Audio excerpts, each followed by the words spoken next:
Toujours à Bobo Dioulasso, le climat est toujours délétère au sein de l'Union nationale des producteurs de coton du Burkina Faso. On se rappelle les marches et contre-marches organisées en janvier dernier pour demander la démission ou non du président de l'UNPCB. Après une accalmie de quelques mois, la crise semble reprendre de plus belle. Hier mardi, les cotonculteurs de la province du Houé ont voulu prendre d'assaut le siège de l'UNPCB, mais les manifestants ont eu en face d'eux les forces de l'ordre et de sécurité. On voit cela avec Ahadi Sandamba.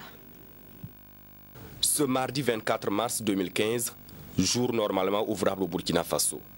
Mais au siège de l'UNPCB, l'Union nationale des producteurs de coton du Burkina, seul le gardien est en service.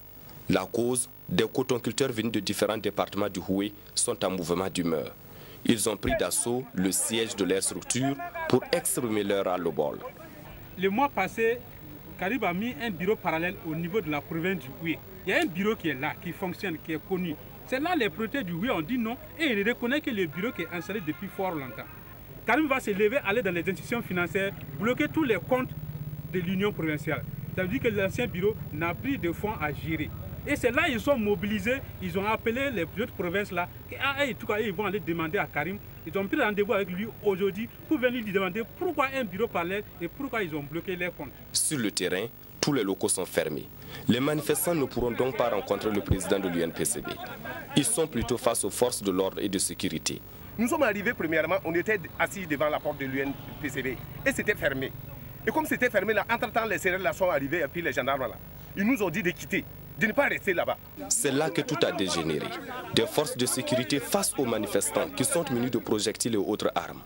D'un côté, c'est le maintien de l'ordre. De l'autre, c'est insister pour avoir accès aux locaux de l'UNPCB. S'ils veulent que le coton, que les gens continuent à produire, Karim n'a qu'à venir.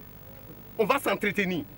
Et après l'entretien maintenant, si la vie du coton va continuer, ça va continuer. Si ça ne va pas se continuer également, ça va s'arrêter. Du retour également, nous savons que dire à nos producteurs. Tant que Karim ne partira pas, peut-être la campagne prochaine là, même les engrais que la Sovitex a déposés, nous allons demander à ce qu'ils viennent les chercher. Et on lui a demandé de démissionner, il reste toujours. Et je sais que s'il ne démissionne pas, les producteurs ne vont pas quitter.